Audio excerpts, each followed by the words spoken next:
आज के मेरे बंगाल के दौरे में यह मेरा सौभाग्य है कि वीर शहीद खुदीराम बोस के जन्मस्थान पर आकर यहाँ की मिट्टी को कपाल पर लगाने का मुझे सौभाग्य मिला है। स्वतंत्रता संग्राम में बंगाल और बंगाली सपूतों का योगदान भारत कभी भुला नहीं सकता और खुदीराम बोस यही परंपरा के वाहक थे और वो वीर युवा था जिन्हें सिर्फ 18 साल की उम्र में अंग्रेजों के खिलाफ लड़ते लड़ते हाथ में गीता पकड़कर अपने आप को फांसी की फंदे को चूमने का साहस था।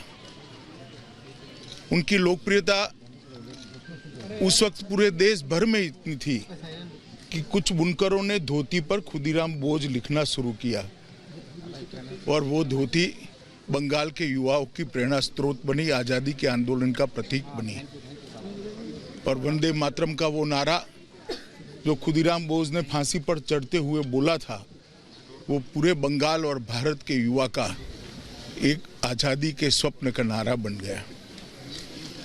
संजोग ही है कि आज ही के दिन राम प्रसाद बिस्मिल, अशफाकुल्ला खान और ठाकुर रोशन सिंह को फांसी दी गई थी।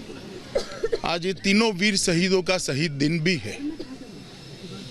बंगाल के अंदर मैं आया हूं तब इस भूमि पर आकर इस भूमि की मिट्टी को सर पे लगाकर एक नई चेतना और ऊर्जा का अनुभव कर रहा हूं और मैं आज यहां से देश भर के युवाओं को भी कहना चाहता हूं कि हमें देश के लिए मरने का मौका तो नहीं मिला है मगर देश के लिए जीने का मौका हमें जरूर मिला है और खुदीराम बोस को याद कर कर हमने उसी रास्ते को प्रशस्त करना चाहिए और मोदी जी के नेतृत्व में एक मजबूत, सशक्त, सुरक्षित भारत का निर्माण करना चाहिए। आज तीनों शहीद पंडित राम प्रसाद बिस्मिल, अशफाकुल्ला खान और ठाकुर रोशन सिंह तीनों ने अपनी जान अंग्रेजों के खिलाफ लड़ते लड़ते दी थी।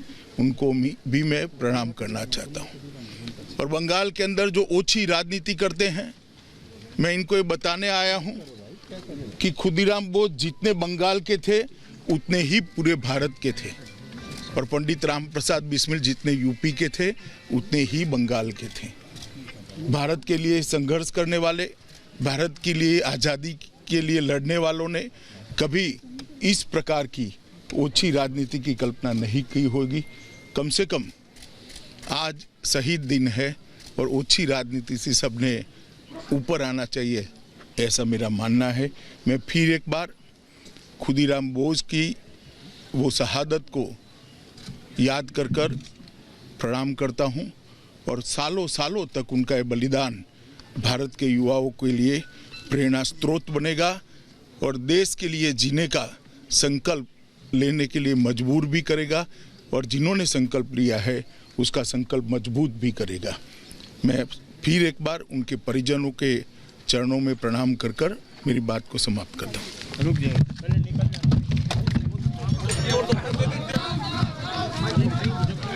ये बुक किसका कर दिया भाई? TV9 किसका है?